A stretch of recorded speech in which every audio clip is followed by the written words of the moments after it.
ಕೃಷ್ಣಾ ನದಿ ತೀರದ ಗ್ರಾಮಗಳಿಗೆ ಪ್ರವಾಹದ ಭೀತಿ ಎದುರಾಗಿರುವ ಹಿನ್ನೆಲೆಯಲ್ಲಿ ಸದ್ಯ ರಾಯಚೂರು ಜಿಲ್ಲಾಡಳಿತದಿಂದ ಪ್ರವಾಹ ಸ್ಥಿತಿ ವೀಕ್ಷಣೆಯನ್ನ ಮಾಡಲಾಗಿದೆ. ಜಿಲ್ಲಾಧಿಕಾರಿ ನಿತೀಶ್ ಕೆ ಹಾಗೂ ಎಸ್ಪಿ ಪುಟ್ಟಮಾದಯ್ಯ ಭೇಟಿಯನ್ನ ನೀಡಿದ್ದಾರೆ. ಇನ್ನು ಭೇಟಿ ಕೊಟ್ಟು ಸ್ಥಳೀಯ ಅಧಿಕಾರಿಗಳಿಂದ ಮಾಹಿತಿಯನ್ನ ಪಡೆದುಕೊಂಡು ಕ್ರಮಕ್ಕೆ ಸೂಚಿಸಿದ್ದಾರೆ. ಕೃಷ್ಣಾ ನದಿ ತೀರದ ಗ್ರಾಮಗಳಿಗೆ ಪ್ರವಾಹದ ಭೀತಿ ಹಿನ್ನೆಲೆ ರಾಯಚೂರು ಜಿಲ್ಲಾಡಳಿತದಿಂದ ಪ್ರವಾಹ ಸ್ಥಿತಿ ವೀಕ್ಷಣೆ ಮಾಡಲಾಗಿದ್ದು, ಜಿಲ್ಲಾಧಿಕಾರಿ ನಿತೀಶ್ ಕೆ ಹಾಗೂ ಎಸ್ಪಿ ಪುಟ್ಟಮಾದಯ್ಯ ಭೇಟಿ ಕೊಟ್ಟು ಸ್ಥಳೀಯ ಅಧಿಕಾರಿಗಳಿಂದ ಮಾಹಿತಿಯನ್ನ ಪಡೆದುಕೊಂಡಿದ್ದಾರೆ. ಹಾಗೆ ಕ್ರಮಕ್ಕೆ ಸೂಚನೆಯನ್ನ ಕೂಡ ಕೊಟ್ಟಿದ್ದಾರೆ.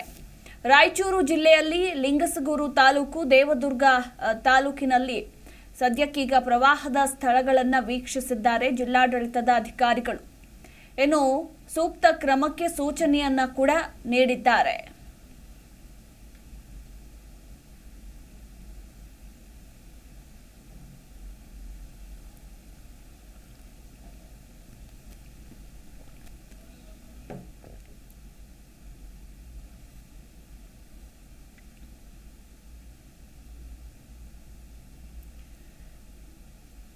ಈಗ ಎತ್ತ ನೋಡಿದ್ರೂ ಬರೀ ನೀರೇ ನೀರು ಅಂತಾನೆ ಹೇಳಬಹುದು. ಜಲಾಶಯಗಳೆಲ್ಲವೂ ಕೂಡ ಭರ್ತಿಯಾಗಿ ಈಗ ನದಿಗಳಿಗೆ ನೀರನ್ನು ಹರಿಬಿಡಲಾಗ್ತಾ ಇದೆ. ಹೀಗಾಗಿ ನದಿ ಪಾತ್ರದ ಜನರಿಗೆ ಪ್ರವಾಹ ಉಂಟಾಗಿ ಜನರು ಪರಿತಪಿಸುವಂತಹ ಪರಿಸ್ಥಿತಿ ನಿರ್ಮಾಣವಾಗಿದ್ದು, ಅದರಂತೆ ಕೃಷ್ಣಾ ನದಿ ಕೂಡ ಅಪಾಯದ ಮಟ್ಟ ಮೀರಿ ಹರಿತಾ ಇರೋದ್ರಿಂದ ನದಿ ತೀರದ ಗ್ರಾಮಗಳಿಗೆ ಪ್ರವಾಹದ ಭೀತಿ ಎದುರಾಗಿದೆ. ಈ ಬೆನ್ನಲ್ಲೇ ಜಿಲ್ಲಾಡಳಿತ ಪ್ರವಾಹ ವೀಕ್ಷಣೆ ಮಾಡಿದ್ದು, ಅಧಿಕಾರಿಗಳಿಗೆ ಸೂಕ್ತ ಕ್ರಮವನ್ನು ತೆಗೆದುಕೊಳ್ಳುವಂತೆ ಜಿಲ್ಲಾಧಿಕಾರಿ ಸೂಚನೆಯನ್ನ ಕೊಟ್ಟಿದ್ದಾರೆ.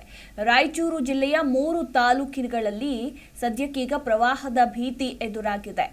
ಈ ಕುರಿತಾಗಿ ನಮ್ಮ ಪ್ರತಿನಿಧಿ ಅನಿಲ್ ಕುಮಾರ್ ಇನ್ನೂ ಹೆಚ್ಚಿನ ಮಾಹಿತಿ ಕೊಡ್ತಾರೆ. ಅನಿಲ್, ಸದ್ಯ ಕೃಷ್ಣಾ ನದಿ ತೀರದ ಗ್ರಾಮಗಳಿಗೆ ಪ್ರವಾಹದ ಭೀತಿ ಎದುರಾಗಿದ್ದು, ಜಿಲ್ಲಾಡಳಿತ ಭೇಟಿ ಕೊಟ್ಟು ಪರಿಶೀಲನೆ ನಡೆಸಿದೆ. ಈಗ ಪ್ರವಾಹದಿಂದ ಜನರನ್ನ ಪಾರು ಮಾಡೋದಕ್ಕೆ ಯಾವ ರೀತಿ ಸಜ್ಜಾಗಿದೆ ಜಿಲ್ಲಾಡಳಿತ ಅಂತ?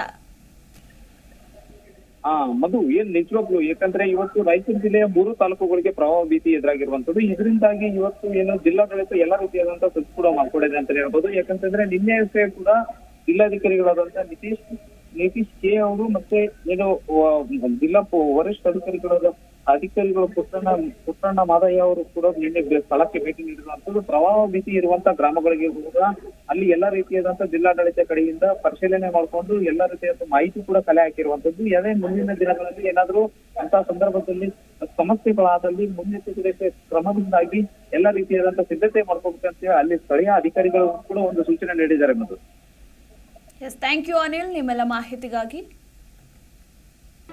ಜಿ ಕನ್ನಡ ನ್ಯೂಸ್ ಈಗ ನಿಮ್ಮ ಮನೆಯಲ್ಲೇ ನೋಡಿ. ಎಲ್ಲ ಕೇಬಲ್ಗಳಲ್ಲಿ ಈಗ ಲಭ್ಯ.